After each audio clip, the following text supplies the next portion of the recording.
afternoon and welcome to another edition of Time with Piak.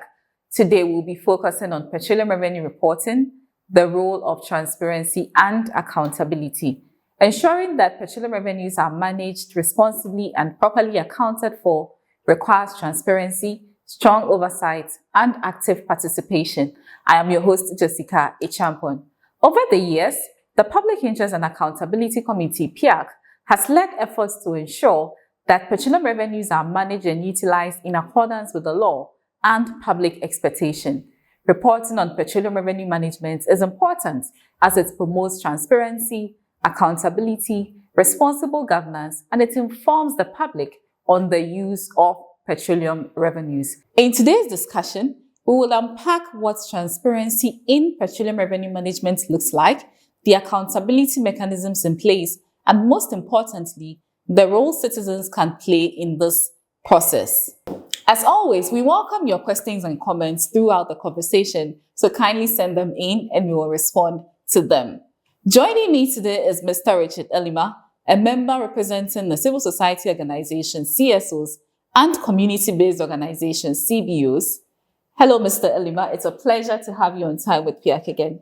Thank you. You're welcome. I trust you're doing well. Very well. So today we are talking about a subject matter that I'm sure is dear to the hearts of CSOs.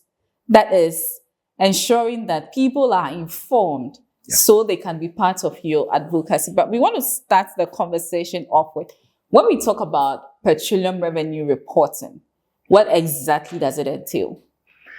Well, generally, revenue reporting looks at the systems and practices that governments use to account for and also decide on what it gets from its economic activities and how these are distributed. So basically, that is the entire gamut of revenue reporting.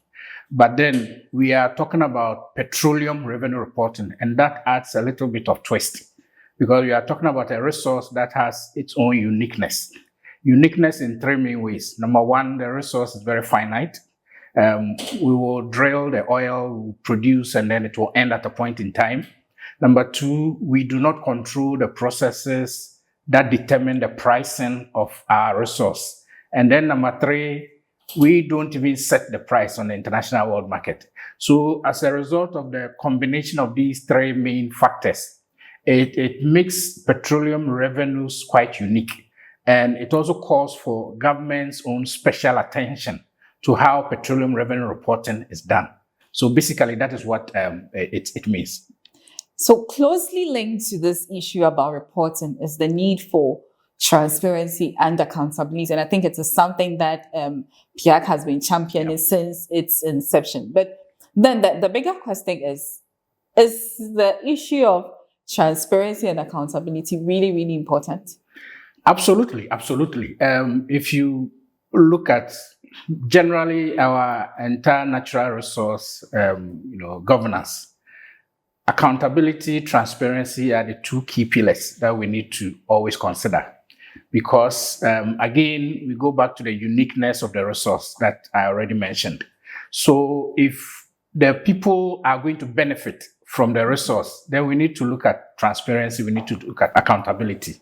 Transparency in terms of declaring what we have, being very open with the public, being very transparent with them, being truthful, being honest with them, and letting the people know the state of the resource itself as it is. Whether it is going up or whether it is coming down, the people have to know.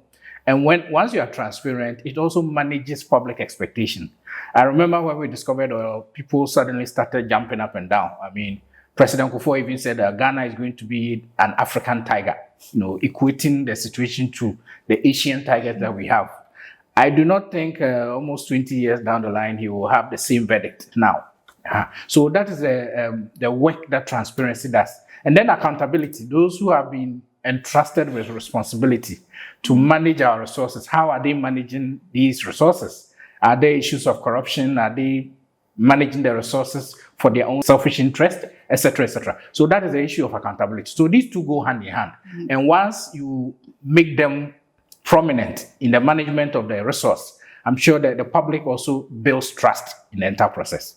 So if you are just joining us, this is Time with PIAC, and today we are talking about petroleum revenue reporting, the role of transparency and accountability. My guest is Mr. Richard Elima. He's a PIAC member representing CSOs and CBOs, and we just started off the conversation with what exactly it means, what we say petroleum revenue reporting, and how important is the concept of transparency and accountability within that framework. Coming back to you, Mr. Elima, we know that transparency and accountability are the core of what PIAC does. And based on that, you actually do some level of revenue reporting to the public. But aside PIAC, are there other institutions within the landscape that actually do some level of reporting when it comes to petroleum revenues? Yes, I would say what PIAC does is more like an aggregation of all the other reports that other institutions do. So we have the Ministry of Finance that does its own reports. According to the PRMA, they are supposed to present to Parliament every year how it has spent the ABFE that it receives. So they do some reporting. The Bank of Ghana also do reporting. They handle the PHF, so they also report. The various players, the GMPC do their reporting. They report to Parliament. Ghana National Company Limited, Gas Company Limited also do their reporting. We have the GRA and so on. All these are reporting institutions. They all put their reports together. And when PIAC is about to produce its report, it takes all these reports, do an aggregation, and then produces its own report. So it is not only PIAC that does the report, but other agencies exist who also do their report. Just that, as I've said, PIAC's own is more like an aggregation of all the other reports that the agencies do. So is there any level of collaboration between PIAC and these other reporting institutions? Because it looks like you are literally doing the same work. PIAC's work will not be possible if we fail to collaborate with the other institutions that I've mentioned. If you check the PRMA, these agencies are mandated by law. They are mandated by law to provide this information to PIAC. So yes, there is a very strong collaboration between PIAC and these institutions. In fact, it's a very funny relationship. Irrespective of how uncomfortable they are with PIAC, they have no choice than to produce the data that the law says they should produce. So PIAC takes all these reports, put them together, and then do the aggregation as it is.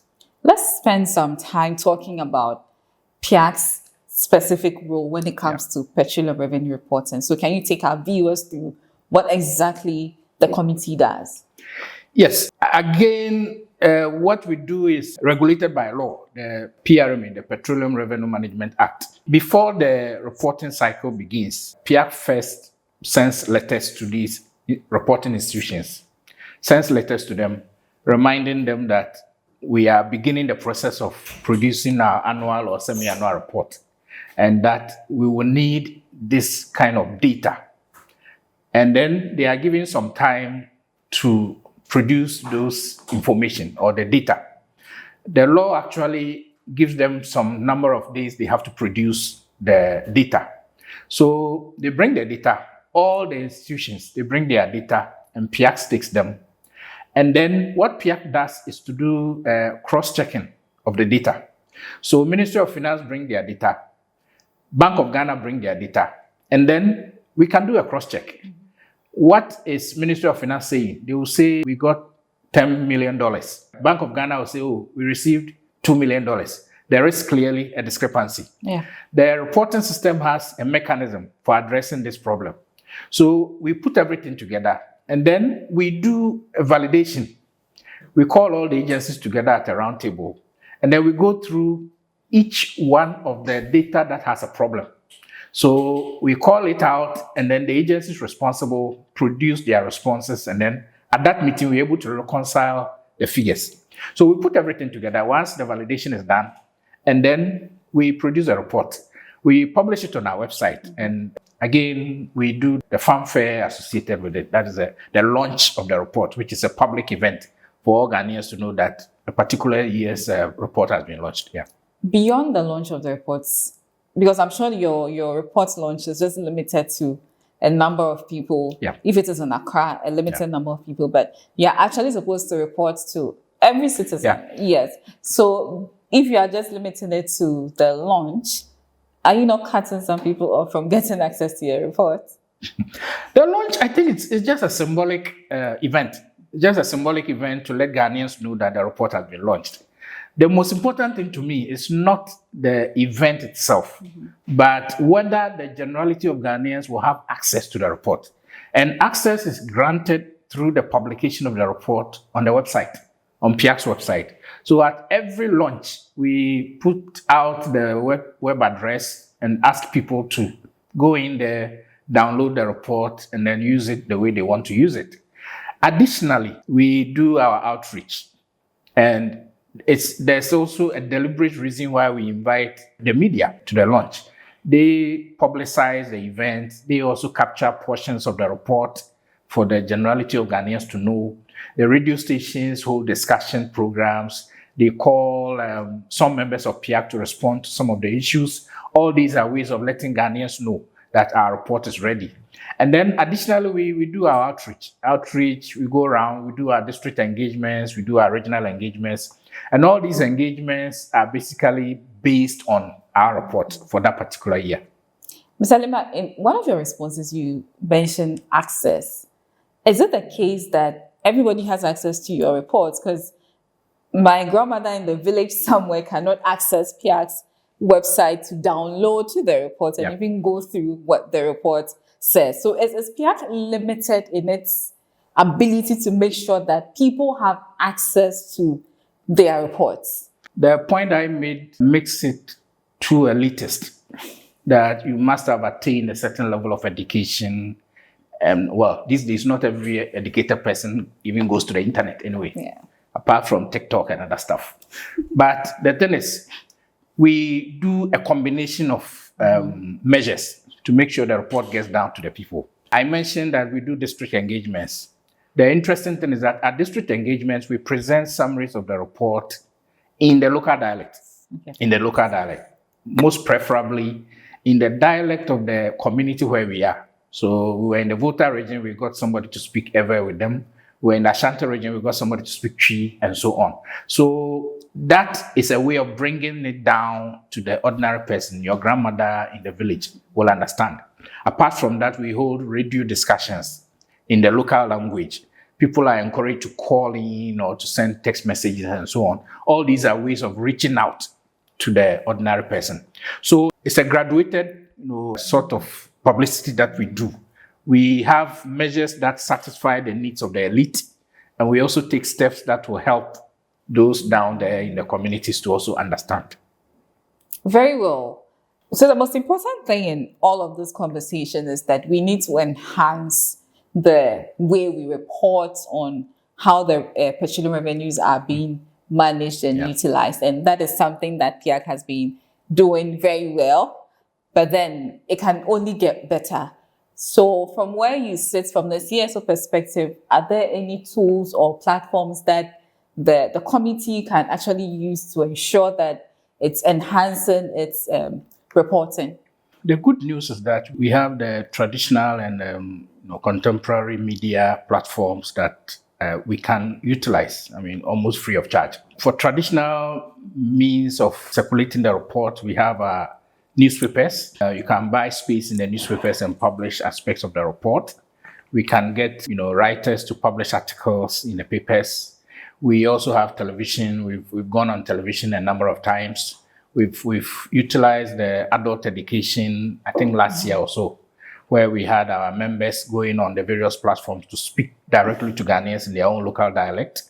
We've also gone on radio stations a number of times, probably the most utilized media we've used. And then we also have our social media handles. These days, you can reach out to the young people through social media. We have our Facebook Live sessions that we do. We also post stuff on Facebook almost every week that directly also engages with the youth. We also have, now probably what we need to be exploring is the use of TikTok and Instagram. We are on Instagram, all right, but probably those live sessions. We can find a way of utilizing TikTok because for some reason, the youth love TikTok so much. I don't know. So we should look at an advantage in that, media and then begin to utilize it. Any means at all that we can use to reach out to the Ghanaian public, we should use it. At the end of the day, we should get to the point where we will not have any Ghanaians saying that I've never heard of PIAC. We don't want to see that. At least after a period of time, we need every Ghanaian to say, oh, yes, I heard about them. Oh, I saw them on TikTok.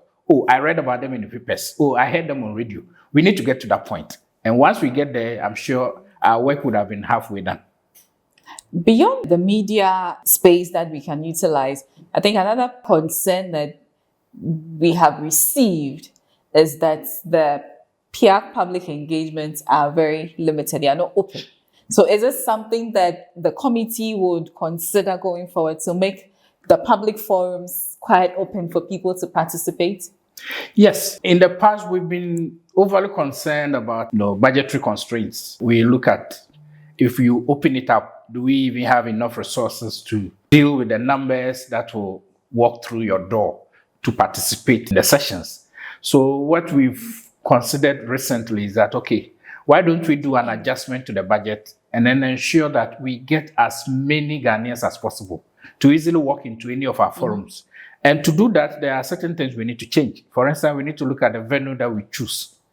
I think some of the venues we choose are too elitist and they prevent some classes of people from walking in. So for instance, if you go and do a forum at a 4-star, 5-star hotel, you will not get somebody from the village. I mean, they won't even come in. There's a certain perception that they will hold and it won't attract them. So why don't you do it at the District Assembly Common Hall, for instance? Why don't you do it at the Market Square? Why don't you do it in an open space? Wherever you can do it for you to attract the ordinary Ghanaian. I think that is what we need to do. So yes, it's a concern that has come and we are working on it. So very soon, our fora will be more of an open space, free to participate kind of event. Let's try to shift focus to other countries that are also producing oil. They are getting revenues. Are there some other best practices from elsewhere that we can actually learn to improve on our revenue reporting? I've been searching through the records. It looks like our PRMA happens to be one of the best in the world. Okay. One of the best in the world, to be honest with you. And recently I was in Indonesia and I met a few people. I was talking to them about PIAC and they think it's a brilliant, innovative concept. In fact, I met somebody from Timor-Leste where we copied the concept of PIAC from. And she was telling me they have upgraded it a bit, but it's a very fantastic concept anyway. The point I'm trying to make is that we are our own best standard. The difficulty we have had is how to follow the law to the letter. That has been our problem. We have relaxed and we have found ways of circumventing the law in creating situations that imperil our own development as a country using petroleum revenues. So the only best example I can give is Norway. But even Norway is doing what we are doing. Just that they do it very, very, very well. The difference between Norway and Ghana is that over there, the state itself is proactively willing to subject itself to public accountability. The state, not institutions, the state itself, the state apparatus goes ahead and proactively do their reporting. They do their own reporting. They do not wait for an agency like PIAC to come and tell them that, oh, send us this data for us to aggregate and then publish it for the Ghanaian people. No, the state does it. They have their own website. And in real time, every Norwegian knows how much money is coming and how the government is using the money. It's not in our case, not like in our case. We have all kinds of problems. So in terms of best standard, yes, Norway stands out. But I will encourage that let us take our own PRMA and make sure it works. The concept of PIAC is very innovative. It is, I think, the best thing that ever happened to our natural resource sector across board. Mining, oil and gas, forestry, whatever. PIAC, the concept of PIAC is the best. If we resource PIAC, if we strengthen PIAC, if government gives PIAC its full blessing and commitment, PIAC will be able to do wonders. And PIAC will be an example for other African countries to also come in and learn from. Is PIAC satisfied with the level of transparency and accountability that exists within the petroleum revenue management space? I think it can be better. It can be better. It can be better because I will not dismiss it, offhand and say that nothing is happening. Of course, something is happening. And I say that from my background in mining. If we had an oversight body like PIAC in mining, I'm sure the outcomes would have been far better than we are seeing now. By far, mining gives us much, much more revenue than oil. But because we do not manage the mineral revenues very well, we don't see any benefits. And everybody's complaining. But when you come to the petroleum sector, we are not getting that much. In fact, mining gives us like 4 times what petroleum gives us, But the point is that petroleum revenues are comparatively better managed. There are systems that make sure, in fact, there are systems that tie the hands of government. Let me use that. There are systems that tie the hands of government. Because usually the corporate, when it comes to mismanagement of resources, the corporate has always been government. Yeah. So in the petroleum sector, government's hands are tied in a way. There are laws, there are regulations that government has to follow, even in how it uses the revenue that accrues to it. The EBFE has its own regulations on what to do with the money. So PIAC is satisfied to some extent, but we believe that it can be better. It can be better because there are still certain loopholes. There are loopholes, particularly with respect to the National Oil Company, how it behaves, the impunity with which it does its own things, and the fact that it appears to be a law in itself, in itself. So that becomes a problem. But if government is able to rein in these state-owned agencies and make sure they report according to the law and they wash their hands off these state agencies and allow them to operate like corporate entities, I'm sure we'll get much, much better outcomes than we are seeing now. So we've been talking about transparency and accountability. I want to bring in another leg of the conversation, good governance. Do these two concepts have any role to play or any contribution to good governance? Sure. The interesting thing is when you talk of good governance, there are at least 3 pillars. One is accountability, which you mentioned. 2, transparency, which you mentioned. 3, participation of the ordinary person. So good reporting, petroleum reporting, helps to promote transparency. Somebody said, transparency kills rumors. Transparency kills rumors.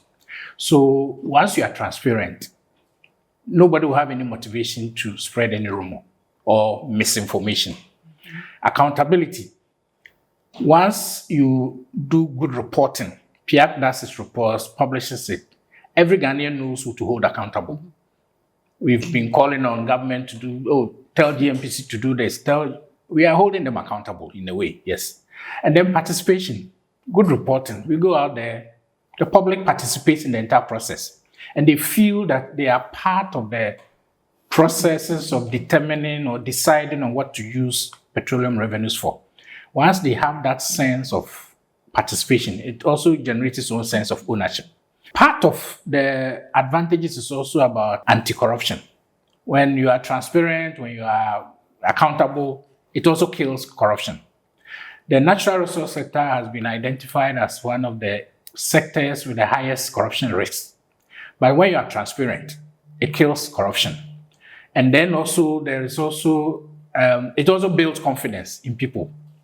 When you are transparent and you are accountable, the Ghanaian people build confidence in the government. They know government has nothing to hide, and it builds confidence. And finally, transparency and accountability kills conflicts. A lot of conflicts over natural resources have to do with the fact that governments are not transparent. And people they assume that government is cheating them. So they rather take up arms against the government than, sit down and negotiate. So you go to the Niger Delta, all the brouhaha over the Niger Delta, the conflicts, the killings, it's all because they think the multinational oil companies are in bed with the government and the government is chopping the money and they are not seeing any benefits. But when you are transparent, you let people know this is how much we received and this is how much we have used it. This person embezzled money, we have arrested that person, we have prosecuted that person. When you go through this process, there will be no motivation for any conflict. Final thoughts or recommendations? My final thought is Ghanaians have to be part of the process. It saddens me that when you talk about petroleum revenue reporting and issues of petroleum revenue, Ghanaians think it is the duty of PIAC. I mean, I have discussions with some of my friends and they'll tell you, oh, but say PIAC, you are there, you people are there, it is your job. No, the resources belong to all of us, all Ghanaians. If we are all very awake and we all hold our duty bearers accountable, I believe that nobody will feel motivated to be corrupt. And at the end of the day, ultimately, the petroleum revenues can be used to advance our long-term national development planning. And that brings us to the end of today's conversation on petroleum revenue reporting, the role of transparency and accountability. I'd like to extend my sincere thanks to Mr. Richard Elima. He's a PIAC member representing civil society organizations, CSOs, and community-based organizations, CBOs. Thank you for joining us and sharing your perspectives with us. And to you, our audience, thank you for staying with us. We hope you found today's discussion enlightening and educative. To learn more about PIAC's work and stay updated on the management and utilization of petroleum revenues, we encourage you to visit our website at www.piacghana.org and follow us on our social media platforms on Facebook, X, Instagram, and LinkedIn at PIAC Ghana. You can also connect with us via WhatsApp on 055-441-6544. Join us again next time for more impactful discussions and issues that shape Ghana's petroleum sector. I am Jessica Echampon. Have a pleasant afternoon.